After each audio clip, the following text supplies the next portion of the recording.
Assalamualaikum warahmatullahi wabarakatuh. Alhamdulillah wa syukurillah. La haula wa la quwata illa billah. Jumpa kembali di channel Sunyi Sepi. Semoga cerita dan kisah dari channel ini bisa menghibur dan memberikan manfaat untuk kalian semua, menjadi satu pengalaman dan pemahaman untuk semua pendengar dan pemirsa channel Sunyi Sepi ini. Kali ini saya ingin menceritakan kisah pengalaman seorang tukang kebun yang pernah bekerja dengan orang yang yaitu sebagai dalang. Dalang ini ya sebagai seorang pementas wayang kulit yang semua perabotnya itu ditempatkan di rumahnya, yaitu gamelan-gamelannya. Yang ingin saya ceritakan yaitu pengalaman tukang kebun ini saat dipekerjakan oleh dalang tersebut. Awalnya Pak Badrun ini sebagai tukang kebun di salah satu rumah biasa. Ketika mendapatkan informasi di tempat Pak Dalang ini ada lowongan, nah dia itu mencoba mengajukan dirinya itu untuk menjadi tukang kebun di tempatnya Pak Dalang. Karena kebetulan tempatnya Pak Dalang di sini rumahnya itu besar, termasuk satu rumah yang digunakan ini untuk menyimpan alat-alat gamelannya. Nah disitulah Pak Badrun ini akhirnya mendapatkan pekerjaan di situ.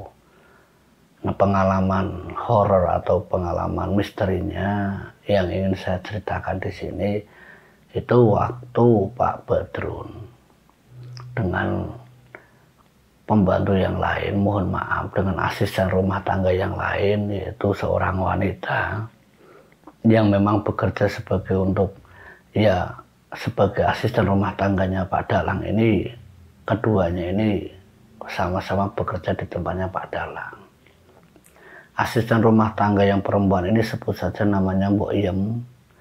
Mbak Iem ini menceritakan kalau jangan kaget nanti di satu rumah tersebut yang digunakan sebagai menyimpan alat gamelan sering terdengar suara-suara gamelan itu seperti ada yang menabuh atau membunyikan. Soalnya itu sering sekali. Nah waktu itu Kak Drun mendengar cerita dari Mbak Iem ini sempat kaget, masa sih Mbak, gamelan kan ditaruh di dalam, memang ada yang membunyikan? Ya tidak mungkin. Ya udah kalau tidak percaya, nanti sampean juga bakal dengar sendiri. Soalnya itu sering terdengar suara gamelan di belakang tempat penyimpanan alat tersebut. Itu bukan 1-2 kali. Itu tiap malam, kata Mbak Iem ini. Apa ya bener Mbak? Iya. Barangkali nanti nantar malam itu bunyi, ya itu berarti sampai dikasih tahu kalau di situ juga ada orang lain. Maksudnya orang lain gimana Mbak Iem? Ya penunggu di sinilah. Ya namanya dalang kan kita juga tahu dia itu bagaimana sih kok bisa kuat begadang dari jam 8 pagi sampai subuh. Kalau tidak punya rewangan itu gimana? Oh ya juga sih Mbak Iem ya. Nah singkat ceritanya malam itu tiba. Kira-kira jam 11 malam Pak Badrun ini tinggal di salah satu rumah atau kamar yang memang sudah disiapkan sama Pak Dalang dan juga sudah disiapkan sama Mbak Iem. Lewat Mbak Iem ini Kadrun itu ditempatkan di salah satu kamar yang memang tidak jauh kamarnya itu dengan Mbak Iem. Nah tepat jam 11 malam ini Mbak Iem kan masih sibuk, entah itu masih menggosok atau apa, waktu itu masih menggosok. Nah Badrun ini yang penasaran dengar suara gamelan itu menghampiri Mbak Iem yang sedang gosok baju. Mbak Iem, sampean denger enggak? Denger apa sih Pak Badrun? Itu Mbak Iem suara gamelan. Ya kan saya sudah bilang, suara gamelan itu dari rumah belakang. Itu tempat menyimpan Pak Dalang, yaitu alat-alat gamelannya di situ. Lah terus yang bunyikan siapa? Ya enggak tahu. Tanya sama Pak Dalang siapa yang bunyiin gamelannya. kok ngeri kayak gitu sih? Ya namanya juga dalang. Udahlah tidur aja sana Pak Badrun. Udah malam. Besok sampai juga harus siap-siap buka pintu gerbang, suka ini, buka itu. Ya Mbak Iem, tapi jujur saya masih penasaran. Sebenarnya apa sih yang bunyiin gamelannya Pak Dalang itu? Kalau sampai penasaran, tengok aja sendiri. Itu ada kuncinya. Pak Dalang udah serahkan kuncinya itu sama saya, itu ada di depan. Itu digantungkan kuncinya. Emang dititipkan sama Mbak Iem? Iya, barangkali sampean penasaran. Enggak Mbak. Ya udah Mbak, maaf ya udah ganggu sampean gosok, saya mau istirahat dulu. Badrun kembali ke kamarnya. Di dalam kamar ini suara gamelan itu makin lama makin nyaring. Dan itu sampai hampir setengah jam lamanya suara gamelannya itu benar-benar mengganggu Badrun. Ya karena gamelan yang dibunyikan pertama kali dia mendengar gamelan tersebut itu suaranya acak, suaranya itu tidak rapi seperti suara gamelan yang semestinya, pokoknya tidak bisa didengar secara enak. Nah Badrun itu terganggu, tapi karena dia itu ya mungkin penasaran, waktu itu Badrun itu penasaran tapi masih rasa takutnya itu masih ada. Akhirnya Badrun itu mencoba untuk istirahat, dia tidur. Nah keesokan harinya aktivitas biasa itu dikerjakan. 2 hari 3 hari hampir seminggu lamanya suara gamelan itu menjadi hal yang biasa untuk Badrun tinggal di rumahnya Pak Dalang. Nah sewaktu hari ke-11 kalau tidak salah kata Badrun, dia itu mendengar suara gamelan tapi tidak seperti biasanya yang acak. Suara gamelannya itu rapi. Nah, rapihnya suara gamelan itu seperti ada suara wanita yang sedang nyanyi. Kalau bahasanya Dalang, mungkin itu suara sinden yang lagi nembang. Nah, itu waktu itu ditanyakan sama Mbak Iem. Mbak Iem, apa lagi? Itu kok ada yang nyanyi wanita? Ada sindennya Mbak? Kalau sinden Mas, kata Mbak Iem ngomong sama Badrun, kalau soal sinden Mas Badrun, itu ya terserah sampean mau percaya atau enggak, yaitu di kamar belakang atau di rumah belakang, itu ya seperti itulah. Sekali lagi pokoknya enggak usah diurusi, itu urusannya Pak Dalang, biarin aja. Suara itu semakin lama semakin nyaring, suara gamelannya termasuk suara sindenannya. Nyanyian sinden itu semakin merdu. Nah itu membuat Badrun akhirnya itu terlelap. Nah ketika mungkin hampir 1 bulan lamanya suara itu sudah sering didengar, Badrun ini penasaran. Badrun penasaran siapa sih yang membunyikan gamelan dan juga wanita yang sedang nyinden. Dia tidak pamitan sama Mbak Iem, tidak poyan sama siapa-siapa. Dia keluar dari tempat tidurnya, dari rumahnya Pak Dalang menuju kamar belakang atau rumah belakang yang digunakan untuk menyimpan alat tersebut dalam kegelapan malam. Karena memang rumah di belakang itu ya agak gelap, hanya lampu terasnya saja, sementara di dalamnya itu sangat gelap. Nah Badrun ini bawa senter, dicari sumber suara itu. Suara gamelannya itu dari ruangan tengah, suara sindennya itu dari arah situ juga. Nah, dia mencoba melihat lewat pintu jendela yang atas. Itu gamelan yang dibunyikan, itu diam semua.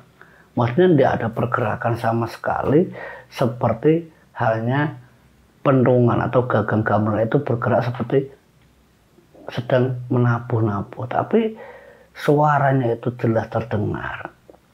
Tapi tidak ada satupun aktivitas yang sedang membunyikan gamelan, apalagi sosok wanita yang nyinden.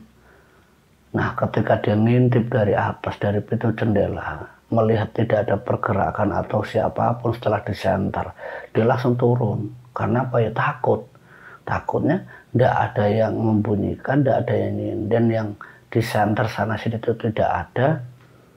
Dia langsung lari ke kamar.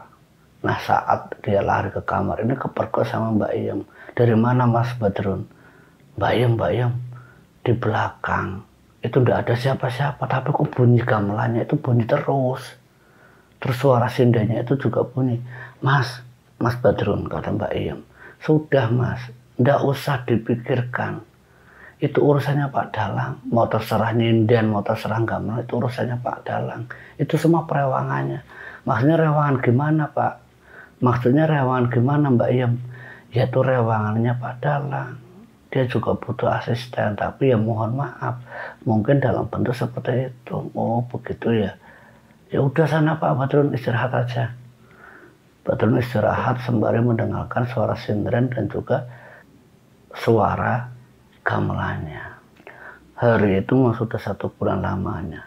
Nah, penasarannya Badrun terhadap suara dan suara sinden ini, yang pertama didengar suara acak, yang sampai berapa hari itu ya suaranya sama, tapi setelah mendengar suara sinden ini, dia tuh hanya penasarannya itu berlebihan. Pak Badrun sebagai tukang kebun, dia tuh mencoba membersihkan area kamar atau ruangan tempat penyimpanan gamelan. Sorenya itu sempat ditelusuri sama Pak Badrun. Nanti malam kalau suara sinden itu muncul, mungkin bisa dari sini paling mudah untuk melihat. Nah, benar keinginan Badrun ini dilanjutkan sampai malam hari. Dia datang ke tempat rumah itu, datang malam hari. Nah, ketika senter itu diarahkan ke gamelan, di lain pancaran dari sinar senternya ini, dia tuh melihat seperti ada sosok wanita yang sedang memakai kebaya. Dan dia pun seperti sedang nyinden. Suaranya itu jelas. Nah itu yang membuat si Badrun waktu itu yang membawa senter itu langsung lari ketakutan menuju ke tempat Mbak Iem. Mbak Iem, ada sepenampakan hantu sinden Mbak Iem.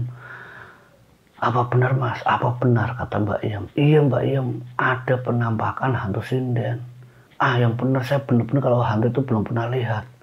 Ya ayo Mbak Iem kalau tidak percaya. Tidak mau, saya takut. Saya mending istirahat aja. Saya tidak mau lagi aktivitas. Saya mau istirahat dulu. Mbak Iem istirahat. Nah Pak Badrun ini kebingungan. Sosok siapa sinden itu? Sosok yang mampu menampakkan dirinya dan juga mampu menyinden atau menyanyikan lagu-lagu tembang Jawa. Dalam penasarannya itu, Pak Badrun beranikan diri untuk tanya ke Pak Dalang. Ketika dia buka pintu kaca dari mobilnya Pak Dalang ini masih terbuka.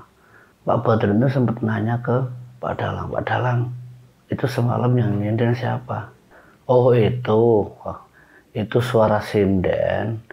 Ya maaf ya Pak Badrun, itu sinden saya dulu waktu masih ikut saya. Dia itu katanya mengalami kecelakaan, tapi tidak tahu kalau ternyata kabar-kabarnya arwahnya itu ya ada di kamar belakang. Saya pun sering melihat sosok tersebut, tapi ya biarin aja lah, orang dia juga pernah ngikut saya. Oh gitu ya Pak, maaf ya Pak udah nanya soal ini, silahkan Pak. Saya tutup gerbangnya lagi sama tukang kebun ini. Nah tukang kebun ini hanya cerita ke Mbak Iem. Mbak Iem, apa benar kalau suara sinden itu berasal dari sinden lama di sini yang sudah meninggal? Saya kurang tahu Pak Badrun. Ya soalnya saya ini juga bukan orang lama. Saya baru berapa tahun. Soalnya kalau kabar sinden yang meninggal itu sudah lama sekali. Tapi memang suara itu ya memang benar-benar ada. Tapi ya mau diapa, saya ini bekerja. Yang penting tidak mengganggu saya, biarin aja. Tadinya saya takut Pak Badrun, tapi lama-kelamaan itu udah menjadi hal yang biasa, kata Mbak Iem. Tapi bagi Pak Badrun itu tidak. Pak Badrun yang menjadi tukang kebun di situ, setelah mengetahui kalau sinden itu dari kecelakaan yang arwahnya itu ikut di rumahnya Pak Dalang, rasa penasarannya Pak Badrun itu semakin menjadi-jadi. Dia ingin membuktikan, walaupun dalam keadaan takut. Satu malam yang lain, ketika mendengar suara gamelan yang sangat nyaring diiringi dengan sinden tersebut, kunci yang ada yang digantungkan, yang sudah dikasih tahu sama Mbak Iem, Badrun ini penasaran. Dibuka kamar rumah itu. Setelah dibuka, Betapa kagetnya Badrun. Sosok putih-putih yang kain putih yang setengah lusuh itu muncul tepat di depan pintu Badrun. Setan wantu langsung lari Badrun. Baru buka sedikit, itu sosok itu ada di belakang pintu. Sosok berkain putih yang rambutnya panjang itu benar-benar nyata dilihat Badrun. Badrun langsung lari. Mbak Ayem ada kundi, Mbak Ayem ada kundi. Sampaian itu dari mana? Mbak Ayem ini kuncinya. Lihat sudah tutup belum? Belum Mbak Ayem, itu masih terbuka. Saya tidak mau ke situ, Ada kundinya. Sampaian ya mau ke kamar belakang itu Mbak Poyan dulu. Pamit dulu ke sama yang punya. Jangan asal-asal masuk kayak gitu, itu tidak sopan. Mbak Ayem, ada kuncinya Mbak Ayem, ada kuncinya Bang. Waktu itu Badrun dibilangi sama Mbak Ayem, itu pikirannya itu masih ketakutan. Kamu dengar enggak apa yang saya sampaikan? Apa Mbak Ayem? Kalau mau ke sana itu pamitan, jadi enggak apa-apa. Kamu itu nyelonong, ambil kunci, enggak poyan sama yang punya. Ya setidaknya poyan sama saya yang dikasih tahu. Saya yang dipasrahi kuncinya. Jangan nyelonong kayak gini. Kamu jam-jam malam kayak gini ganggu saya kerja. Tahu-taunya sudah di belakang katanya ada kunci. Dimarahi sama Mbak Ayem. Ya Mbak Ayem, saya maaf sama Mbak Ayem. Tapi benar Mbak Ayem, di situ ada kuntinya. Alah terserah kamu. Mau kunti kayak mau pocong kayak mau apa kayak terserah. Yang penting saya tidak lihat. Emang dasarnya kamu aja penasaran. Baru berapa hari, 1 bulan lebih Badrun bekerja sebagai tukang kebun. Itu benar-benar 1 bulan lebih itu menjadi pengalaman yang sangat membuat Badrun itu seumur-umur baru pernah mengalaminya. Selama dia bekerja di tempat yang lain itu tidak pernah mengalami hal kejadian yang aneh seperti itu. Suara gamelan, suara sinden, sosok kundi itu benar-benar menjadi sangat angker. Nah semenjak melihat kundi itu, Badrun tidak lagi berani membuka kuncinya. Dia bertahan bekerja di tempatnya Pak Dalang. Tapi lama-kelamaan sosok wanita muda yang dulunya kabarnya itu seorang sinden, itu menyerupai kundi. Nah itu diceritakan ke Mbak Ayem. Maaf Mbak Ayem, apakah wajahnya kayak gini? Ya saya tidak tahu Pak Badrun, saya tidak tahu. Soalnya wanita itu menatap saya terus, saya sempat ketakutan. Bahkan saya sampai tidak percaya Pak Mbak Ayem. Saya itu pernah sempat ketakutan, saking ketakutannya saya sampai di dalam kamar itu saya tidak berani keluar. Saya tidak berani keluar kamar. Ya karena apa? Kebayang bagaimana sosok rambut hitam dengan kain lusuh putih itu sering nampak di kamar. Sementara wajahnya itu seperti ciri-ciri yang Pak Dalang sampaikan ke saya beberapa hari kemarin. Karena saya sempat melihat deretan foto sinden-sindennya Pak Dalang. Di antara salah satunya itu ya wajahnya seperti sosok kundi tersebut. Apakah itu sosok sinden yang sering nyanyi? Kata Mbak Ayem, saya tidak peduli.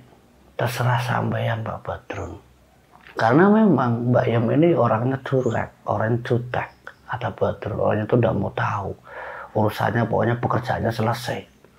Nah Badrun ini yang sedari kemarin-kemarin sudah ketakutan. Bekerja di tempatnya Pak Dalang itu sampai hampir 3 bulan lamanya.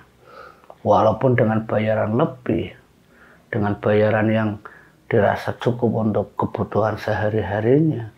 Tapi pengalaman soal hantu ini membuat Pak Badrun tidak betah. Hidup itu tidak nyaman karena setiap malamnya suara gamelan. Kadang yang paling ngeri itu kalau sosok kundi itu selalu menampakkan di antara tempat tidurnya. Sosok itu sering terlihat oleh Badrun. Nah ini akhirnya Badrun itu keluar daripada dia ketakutan terus menerus. Dia pamitan sama Mbak Ayem sama Pak Dalang. Kalau dirinya sudah tidak sanggup lagi bekerja di tempatnya Pak Dalang. Ya karena salah satu alasannya dia itu sering dihantui oleh sinden yang berubah menjadi kundi. Itu yang benar-benar pengalamannya Pak Badrun yang menjadi tukang kebun di tempatnya Pak Dalang. Itu benar-benar membuatnya itu sama sekali tidak ingin mengulanginya lagi. Karena harus apa ya, harus mendengarkan suara aneh, suara yang keluar dari rumah kosong. Dari cerita ini kita bisa ambil pelajaran, pengalaman Badrun bagaimana lika-liku rumah dari salah satu seorang dalang yang pekerjaannya itu ya dalang. Alat gamelannya itu ya sering berbunyi. Ini pernah dialami oleh Badrun. Terima kasih, semoga cerita ini menghibur untuk kalian semua. Akhir kata, wassalamualaikum warahmatullahi wabarakatuh.